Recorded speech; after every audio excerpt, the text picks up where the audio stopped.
For the first time in a long time playing Souls-likes, I've found a challenge that truly brings to mind all my best and worst experiences playing these kinds of games. The clunky reactivity of the controls, the layered combat systems that you need a degree to understand, the close calls where you can practically breathe on the boss to kill them, yet they still find a way to slap you into next week. Even so, I must say, Enotria the Last Song has me impressed.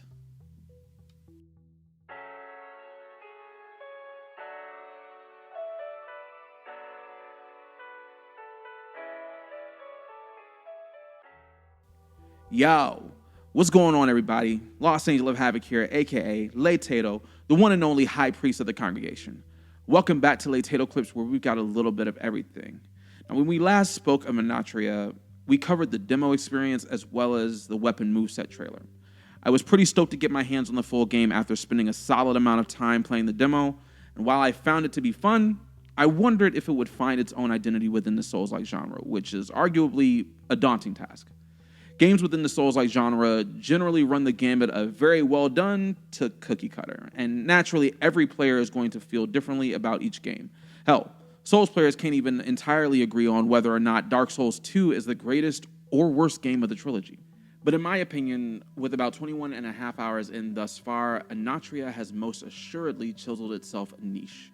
And that is what we are going to be discussing today.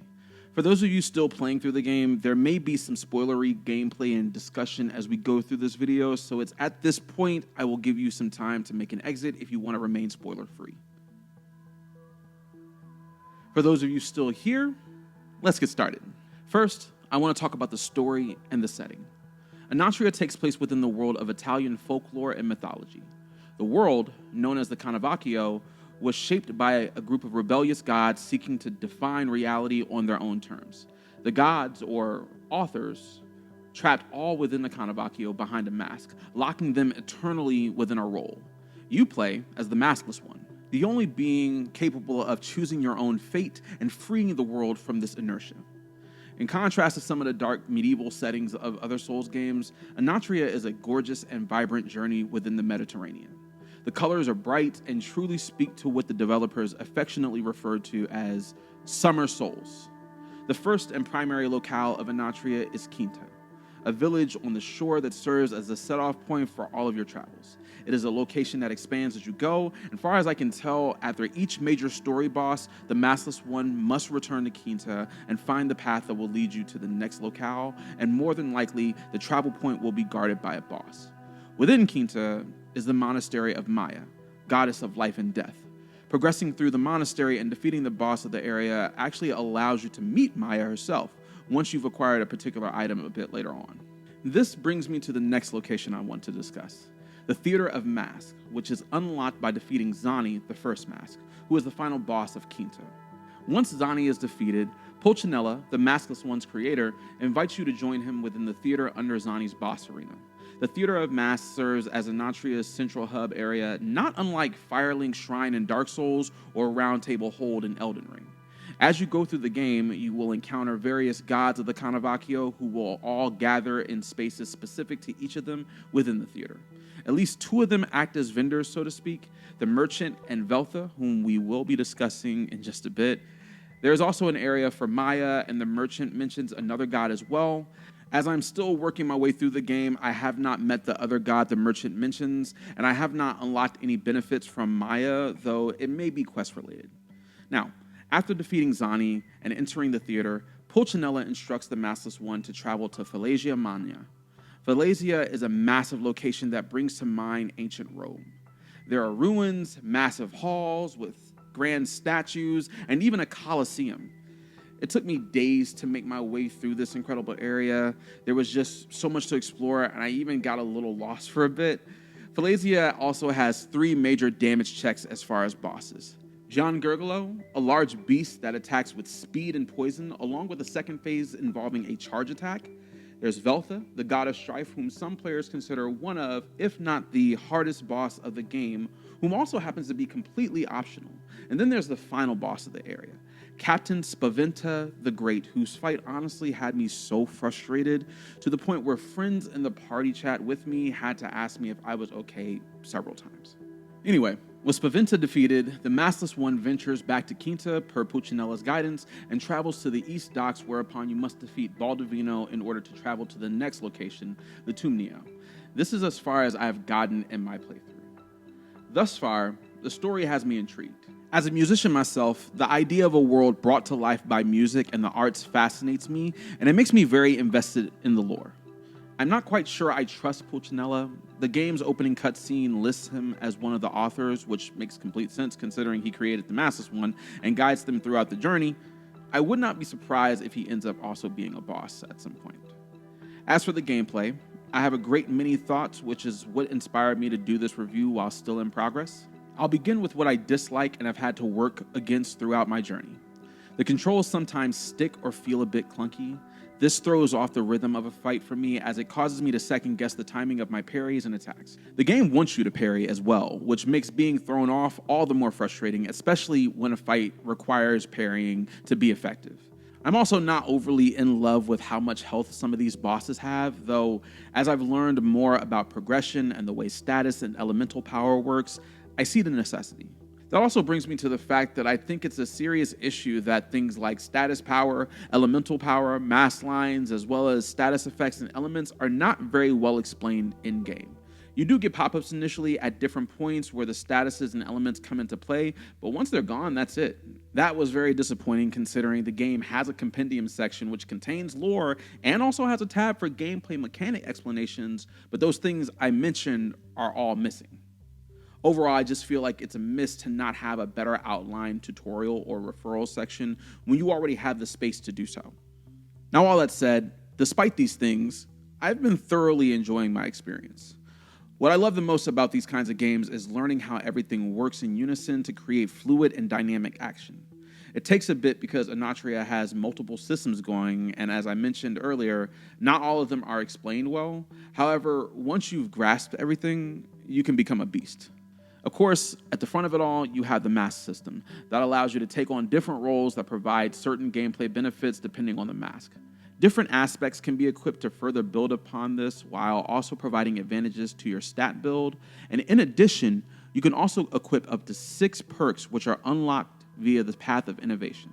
Now, these perks mean all the difference, so you definitely want to make your picks wisely based upon not just your usual gameplay style, but also whatever your next big fight calls for.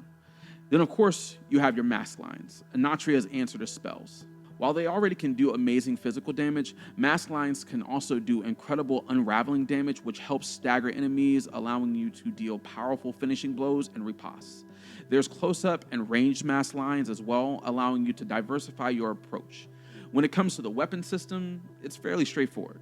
There are 7 different weapon types as previously covered in my moveset trailer review. Some feel better than others and also have incredible payoffs. Personally, I've found myself leaning towards weapons that have innate affinities. Being able to apply status ailments has kind of become clutch for me, though it doesn't always work out.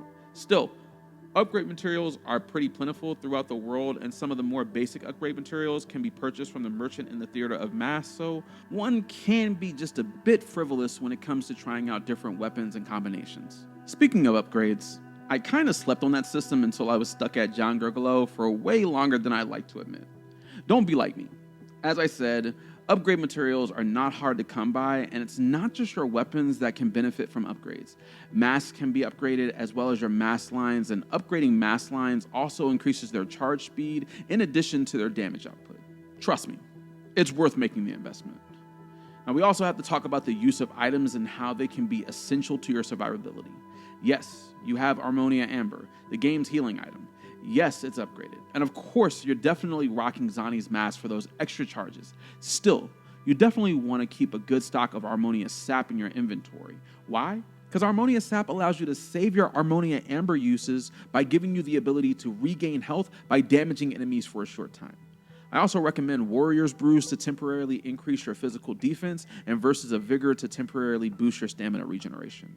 I'd also advise players to keep a Hymn of Return in your inventory slots in case you find yourself needing to quickly warp back to the last reality knot you visited.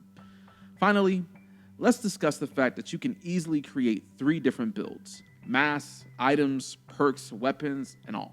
You can set up and change these loadouts at any reality knot. Reality knots are also where you can fast travel, level up, and unlock perks via the path of innovation. The points for the path are unlocked fairly passively by a multitude of things such as completing quest lines, exploration, discovering lore, etc. Did I also mention that JAMA implemented an easy mode? What? Not that I recommend it for anyone that plays these games specifically for the peculiar brand of sense of accomplishment that only Souls-likes provide. However, for new players entering the game for the first time, when you start a new game, you are given the option to choose either story mode or Souls-like mode. I started my playthrough a few weeks after the game launched and was entirely unaware that this was a thing. As I played through the story mode, I got the feeling that it felt a little bit too breezy, even though there wasn't too much difference between the demo version of Quinta and the final release. However, when I wiped the floor with Vermiglio in the Monastery of Maya, I realized something was off. Not in a bad way, I just know Vermiglio was a decent challenge in the demo for me, and I expected the same in the full release. But after that fight, I saw the difficulty could be toggled and switched it to Souls-like mode, which was the way the game was intended to be played. The nomenclature tells me that story mode is for players either new to the game or more interested in Enotria's story content, which I can understand. While it's not for me per se, I have to give JAMA props for incorporating this system. It's a highly debated topic within the genre, and I honestly can understand why this approach was taken. Regardless of how anyone personally feels about these games having an easy mode or the sacred need to get good, as it were, video games in general should provide fair room for enjoyment and growth for all players. Not everyone finds it fun to fight the same boss over and over again just to win, get a rush of victory, only to then be curb stomped by the very next one. Some folks just want to relax while enjoying a beautiful story, and Enotria is not alone in this feature. God of War has it as an option, and guess what? It takes absolutely zero away from the players who prefer to play the standard or harder difficulties. All in all, Enotria The Last Song has actually fairly exceeded my expectations. Would I recommend it to other Souls players? Absolutely. For the few things it doesn't do well, it still gets so many other things right. The fights have a fun rhythm that feels good when it's functioning properly. The characters and world are interesting and make me curious to know more. The game itself is gorgeous, and each locale thus far looks and feels somewhat different. The boss fights are also epic. Can't really ask for more than that in a genre like this. And with that, Maskless Ones, we have reached the end. If you enjoyed this video or found it helpful, please do me a solid and give it a thumbs up. It might seem like a little bit, but it does go a long way in terms of helping the channel grow. If you want to see more, do be sure to hit the subscribe button and turn on notifications so you won't miss the next video. Once again, my name is Lost Angel of Havoc. Thank you for watching Late Title Clips. We will see you next time, friends. Same late time, same late channel.